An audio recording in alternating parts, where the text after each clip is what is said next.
So it's not going very well for Sony ever since they announced they were going to end physical game production beginning in 2028. They have had massive, unprecedented backlash from gamers. I have never seen anything like this, and they're getting hammered in the community notes. They're getting dragged by media outlets that normally don't even cover video games, thinking this is kind of weird that Sony, which invented Blu-ray, is going to stop making discs, stop putting games on discs.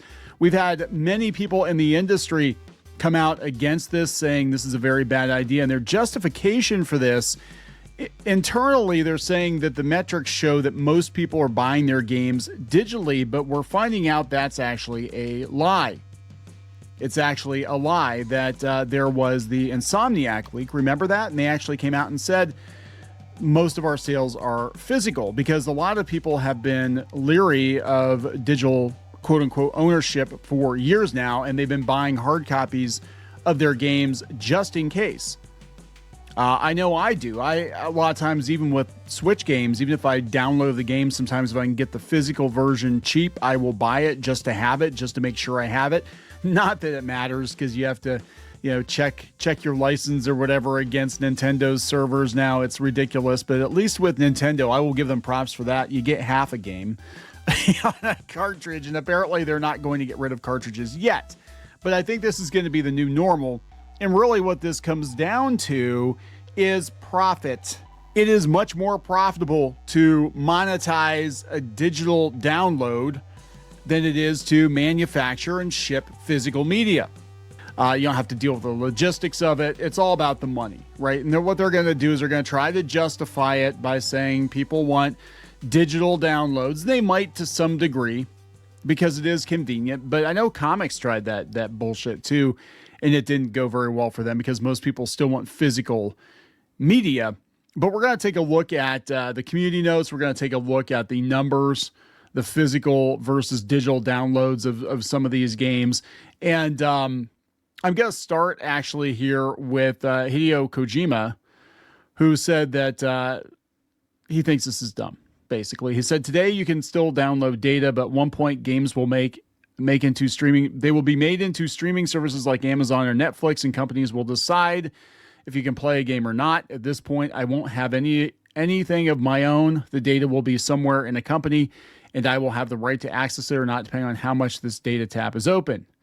The fact that this initial data is not in my possession, but is somewhere held by a private company, means I will always have the risk that for any reason, whether commercial or political, the company could prevent access to that data, and therefore I will no longer be able to see that film. I will no longer be able to play that game. This is what's happening next for the world of video games, and I fear it will also happen for cinema. It is absolutely happening. They want to be able to gatekeep your content. They want to be your, and they spin it as a positive. We want to be your digital shelf. We're going to free up space. You're not going to own anything. And really what it comes down to is when you buy something once, you pay for it, that transaction is completed. They're not making any more money off of you. And if you want to sell that copy to somebody else, well, you're making the money, not the company you bought the disc from, right? So this way, and I guarantee you there's some bean counters at these companies who are putting this all in a spreadsheet. This way, everybody who wants to participate in that media, if they want to play that game, buy that movie, whatever, they have to buy their own copy. And even more preferable to that, not only do they have to buy their own copy, but they're going to have to pay us every month to access all the stuff they already bought. And of course, it's sunk cost. Of course, they will continue to pay to access all the features of the library that they've already sunk thousands of dollars into. I guarantee you people who use Vudu or Fandango or any one of these services, if they suddenly said, hey guys, there's a $10 a month maintenance fee, and I don't want to go giving them ideas, but if they said there's a $10 a month maintenance fee, you're going to have to pay this if you want to continue to access your library, and you're going to take a look at all the movies you own, and you're going to be like, well, I got like 500 movies on here. You mean I'll never get to watch them again if I don't pay that $10? Well, I guess I got to pay that $10 to access the movies I already bought. And that's where it's all going. And then eventually it'll be like, yeah, we can't have you owning a console either. We can't have that, because you buy that console once and you buy that game once, and then we've already made our money off of you, and you may never give us another penny. We can't have that. We have to monetize you every month. That's where all of this is going. So eventually your video game console will be an interface. It'll be like a cable box, and you're not going to own it unless you push back, unless gamers and consumers push back and say, we're tired of this bullshit. We're not paying $50 to $100 a month to access our shit that we supposedly paid for, that you can take away at any point in time. Sony is already very dubious about how they view ownership, because they are removing movies now from your digital library. You may have purchased those movies through the PlayStation Store, and people are like, well, who buys a movie through the PlayStation Store? It doesn't matter. If you purchase something, you purchase it believing that you're going to own it forever. And with digital media, that is not the case. Yeah, it could happen to anybody at any point in time. It could be, I mean, I was sitting there wondering, like, what happens if Fandango or Vudu or whoever goes out of business? And I've got, like, I literally have like 1,000 movies on that platform. What happens? Well, I guess I'm out of luck, because they literally could just shut it down. And someday they will shut it down, because none of these companies are going to last forever. So, you know what I'm saying? Like, the way games are right now, this is why Stop Killing Games is so important. The way that they are right now, they're designed to be online all the time. And whenever the company gets tired of it and it's no longer profitable, they'll just shut it down and you can't play the game as intended. That is a huge problem. So let's take a look at what's going on here. This is Pirate Nation had PlayStation fought hard and got the previous community note on the post removed. Now they've got an even better one. So apparently they're slapping down community notes. Now somebody called Pirate Nation out and said that that's not the case, but I want to show you the list of community notes that Sony's getting. It's not going well for them. According to the note, based on the leaked info, they lied. From the Insomniac leak, PlayStation's own single-player games make up 60 to 77% of sales. You gotta go out and look at those numbers. The data being used to argue for higher digital purchases include DLC expansions, digital-only games such as early access and live services, and apparently they got rid of this. Now, this is where the numbers came from. They came from, I got this article from GameGPU.com, but it actually comes from NIB 95. All right. It said, seen several, quote, PlayStation 78% digital full game sales, thus omitting important context. That figure includes countless digital-only releases from back catalogs, indie games, etc. Even Capcom revealed 84% of its sales were older catalog titles, many of which are only available digitally. So this is very important. This is a very important distinction. They could say the majority of game sales were digital. This also would be true of Nintendo, because they have so many indie titles on the eShop that a lot of people are buying those, or they're buying old games that they just never released physically. So using such data is somewhat misleading. To gauge real physical demand, you need to look at splits of games that released both physically and digital only. Thanks to the Insomniac leaks, remember those? Yeah, we have such data on PlayStation first-party games. PlayStation physical, digital splits. Okay, Sackboy, 77% physical, 23% digital. RNC Rift Apart, 76% physical, 24% digital. Ghost of Tsushima, 71% physical, 29% digital. You see a pattern here. I see a pattern. Demon Souls, 70% physical, 30% digital. Miles Morales Spider-Man, 66% physical, 34% digital. Spider-Man, 66%, 34% digital. Returnal, 61%, 39% digital. Last of Us Part 2, 61% physical, 39% digital. This is interesting too, because a lot of times if a game is obviously failing at market, they're all like, hey guys, the digital sales did gangbusters. This happened with comics too. Like, you can't see the digital sales. They're always so much more than the physical sales. Bullshit. Okay, so Ghost of Tsushima. Okay, that was Ghost of Tsushima. Ghost of Tsushima DC was 71.29. This is just Ghost of Tsushima. It's still 51.49. MLB The Show 21.39.61. So, okay, so the sports game had more digital downloads. So per Sony's own internal data, 31 through 33 first-party games from their chart sold more physical than digital. Uncharted 4 has an insane 83% physical split. I think it depends on the genre. I think it does. Like RPGs, I think, are going to have more physical. Granted, it only covers through a few months into 2022, but we can see from other more recent data, things haven't drastically changed. For example, GSD data shows 60% of Astrobot sales across Europe were physical. So what skews revenue and data more digital beyond digital-only releases and platforms? The answer is games with live service components, especially multi-platform ones. As you can see from Sony's internal data, MLB has the highest digital split. Yeah. There's a massive audience of gamers that aren't even accounted for in this data, the countless consumers that can buy and sell used physical games because they simply can't afford as many new games but still buy own consoles, accessories, games, services, etc. Well, okay, so that is the problem. The problem is that these companies don't want you selling your used games. They want you buying a license or buying a license to lease your games. They don't want you buying physical games. Because if you buy the physical game, you sell it to somebody else, guess what? Sony doesn't get paid twice. You get some of your money back when you sell your game to somebody else, but Sony doesn't get another penny off of that. That's the problem. And that's what they're all saying here, scratching their heads, trying to figure out how do we make more money? Because we need record profits, guys.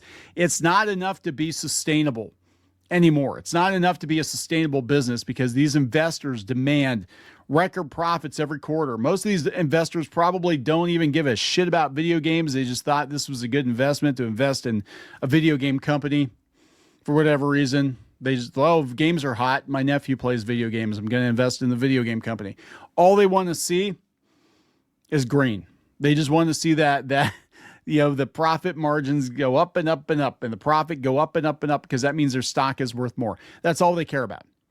So how do you get more blood out of the same amount of stones? You take the physical media away. You make everybody buy their own license, and then you make them pay monthly to have access to the things they've already bought. That's it. That's what they're going to do. Unless we say no. Unless consumers are like, you know what? We're done here. We're done here. This isn't going to happen anymore. We're done. I mean, I'm pretty much to a place now with gaming, at least, where I could put a pin in it right now. I could never buy another new game. And there are so many games out there that I have never played or never beaten that, I am of a certain age. So that's definitely more than I can play through in my entire lifetime. Whatever time I have left. You could be 18 years old and there's so many games out there already that you would never be able to play through them all in your lifetime. It's just, it's impossible. And the new stuff isn't looking very good. And if it's predatory, it's not looking very good. Can you imagine like leasing a deck of cards or leasing a Monopoly board? Well, I guess they do it with the stupid apps, but that's why Hasbro too wants to push everything into digital. Because it is a problem. You buy your game, you buy Dungeons and Dragons, and you play those, with those same rule books for 30 years. That's a huge problem because they're not making any more money off of you. It's not a consumable. They want to make games consumables. They want to make it like food where you eat it, but you have to eat more. And that's not how this works. But they're trying to make it work that way because they're like, well, it's McDonald's record profits. We need to keep consuming and consuming and consuming. So subscriptions are where they're going to go. And this is a very bad time to do that because the economy is not great. And people are taking a good hard look at all their subscriptions for television, whatever. And they're like, yeah, I don't need any more. I don't need any more subscriptions. Right. Yeah, it said physical platforms make 15% licensing fee from third parties on physical games while they get 30% cut on digital. Again, more profit. That's what it's all about. It's all about the profit. Likewise, first parties lose 30% to retailers on physical while they keep all the revenue. All the revenue on digital. This move to kill physical is more about PlayStation trying to make far more profit and squeeze away the last remnants of consumer ownership, control, flexibility, and resale, and could have greater negative market ramifications. Yeah. People are just going to be done. They're going to be done with it. I think it's predatory. I think that a lot of people are noping out. But let's look at some of these insane community notes here as best as I can. There's a big long thread that Guntus Singh put up. Stop the bullshit. Sony has not removed any community notes. There are multiple community notes. Well, let's take a look at some of these. Phasing out PlayStation Media raises anti-consumer concerns, chiefly the loss of game ownership. Moving entirely digital means users buy revocable licenses rather than permanent assets. That's true. This is on PlayStation's very unpopular announcement on July 1st. The 78-22 digital to physical split. This figure includes all games sold globally, many of which are digital-only indies, live service titles, DLCs, etc. Yeah, so baseball, that'd be live service. From the Insomniac leak, PlayStation's own single-player games make up 60 to 77% of sales. The data is being used to argue for higher digital purchases, including DLC expansions, digital-only games such as early access and live services. Digital purchases grant a revocable license, and Studio Canal movies got removed. Sony is pushing a digital monopoly, ending physical discs and closing PS3 Vita stores, turns purchases into revocable licenses under Sony's control. Important context: informing consumers about their rights is not an opinion. It's note not needed. It's important for consumers to know that with the shift to all digital, you don't own your library. Sony is known to revoke people's access to things they've bought. Digital purchases grant a revocable license, etc., etc. It goes on and on and on. They're basically like, yeah, you're not buying your games. They could at any point in time. What if Sony decides to divest itself of PlayStation altogether? It could happen.